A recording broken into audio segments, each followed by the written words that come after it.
Alright, so today we are looking at my Wayne Dalton model WD320 once again, and today we are going to be doing a full review of this door opener. So, yeah, like I said already, this is my Wayne Dalton model WD320. This one was made in 1993, and yeah, so this one is actually basically just a LiftMaster 1260 in a case that says Wayne Dalton on it. The Chamberlain version would have been the Chamberlain model 7200. But yeah, so this is a 1/2 horsepower AC chain drive unit. This one would have come with a one-piece T-rail and a full chain. This one would have had this same style trolley. This one actually came with a sprocket at the front here, but I'm using just a roller. But yeah, so like I said, 1/2 horsepower unit. This one is double light, of course. You have a light on the front and on the back. This one would have come with 2 light lenses. These are not the original light lenses for this opener. I just stole these off of the 1280, which I bought lenses for a while back. But yeah, so this one would have come with these older style Generation 1 sensors.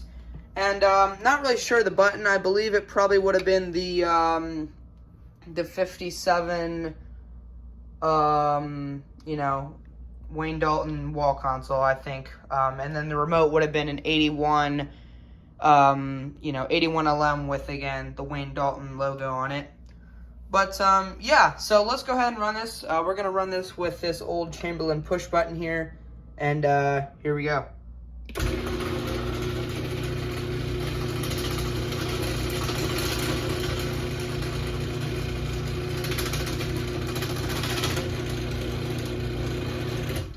So overall, this unit isn't too loud. The front panels on mine are a little broken. I just have them held together with tape, so it makes it a little louder. And of course, these trolleys, they have play in them, so sometimes you get that noise when it's running. If this were on an actual garage door, which this one is not, probably wouldn't make that sound as much. But we'll go ahead and run this back down.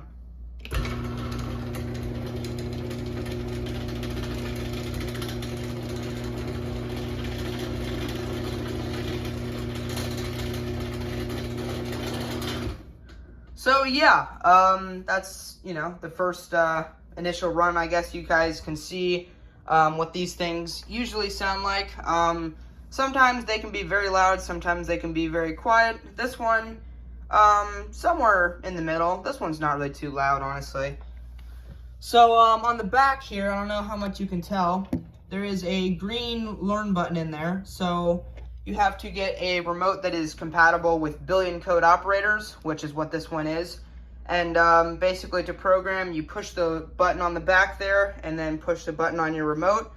And the light will blink one time, and that will, you know, signal that the remote was programmed successfully. On the back, your wiring, I don't know, you kind of can't see very well, but that first screw there is for your red wall button terminal.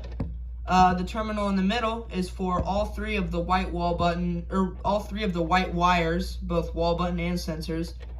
And then the third terminal is for the 2 black safety sensor wires. And then if you look right there, there are your force controls. So basically the force controls, they tell the opener how much force is needed to pull the door up or down. And, you know, you need to adjust those, and it should stop just by putting your hand under the door, and you shouldn't have to put too much pressure to get the opener to reverse. On this side here, of course, you have your limit adjustments there. So basically that tells the opener when to stop, you know, when it's opened all the way or closed all the way. So you turn those to decide that. Basically just follow what the case says, and it's pretty self-explanatory. Coming back over here to the trolley, to disengage this, you pull this down and out. It's a little hard to do one-handed, but there. You pull it down and out, and you should see this little gap in here. And if it's pulled like that, the inner trolley and the outer trolley will never connect to each other. So what you do to get it re-engaged is you just pull this back, And see how that gap went inside the trolley there? That's what it's like out. And then a little hard because I don't have a rope hanging off of mine, but you know, on most cases there would be a rope here. And then when it's like that, it will connect when they meet up, just like that. This is your chain tensioner bolt here. To tighten the chain or loosen the chain, basically you just turn this, you turn this down, and then you can turn this down to tighten and up to loosen, and then to secure it, you just turn this back up. And then your chain shouldn't sag below the rail, but it also shouldn't feel too tight, so it should have a little play in it, but you don't want this to sag way below here. It is normal for the chain to sag below when it's in the closed position, so disengage the opener, and then you can kind of tell, you know, what the chain tension really is. There is a little sprocket cover on this one. You can take that out to inspect the gear.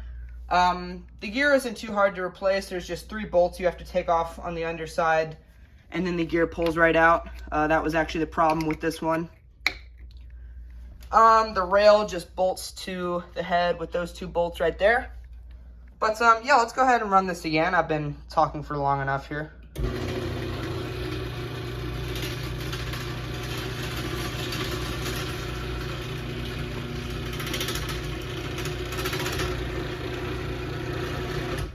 So yeah, like I said, this one does require safety sensors. So if the door is going down, these would be mounted at the bottom of the track, but if something gets in the way, the opener will go back up and the light will blink 10 times starting whenever the sensors were tripped. So like I said, these would be at the bottom of the track. But yeah, so one of them always stays on. This is the sending eye. It always stays on no matter what's blocking it.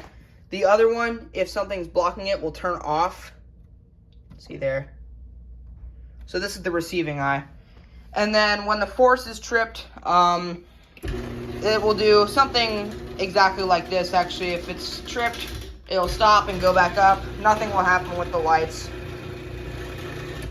But yeah, we'll go ahead and run this back down.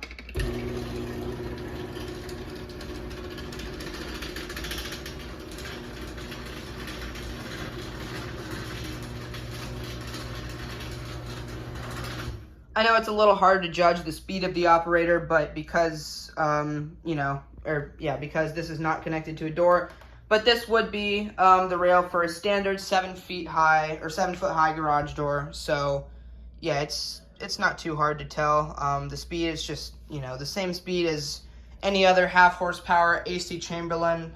You can see I have quite a few over there. Okay, sorry about that. But yeah, so the speed is just the same speed as a standard AC chain drive or belt drive. You know, Chamberlain has made a lot of these.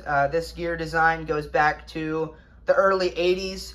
So yeah, I guess there's not really too much else to say. Well, you know, I guess I was talking about the gear. The gear is a common problem to fail with these. Also, the board is a pretty common problem to fail. Basically, to get the case off of this thing, you have to remove the 2 light covers. That's pretty easy. Just push on the bottom and they should just kind of slide out. And then there's 4 screws on each side. And then there's 1 screw on the bottom of that front panel. And then there's 1 screw on the bottom of the back panel that you have to remove. And then the case kind of drops off. The cases on these are kind of annoying to take off and put back on. But, you know, again, it's pretty self-explanatory. But yeah, that's pretty much it. So let's go ahead and we'll run this thing one more time here. Also, if you saw my first video, this has something wrong with the board, so it won't program to remotes. That's a common, you know, thing you will see if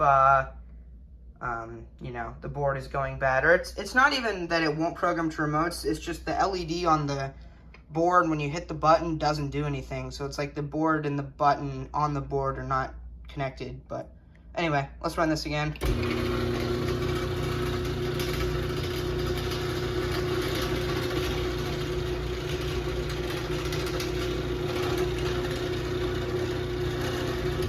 Run that down.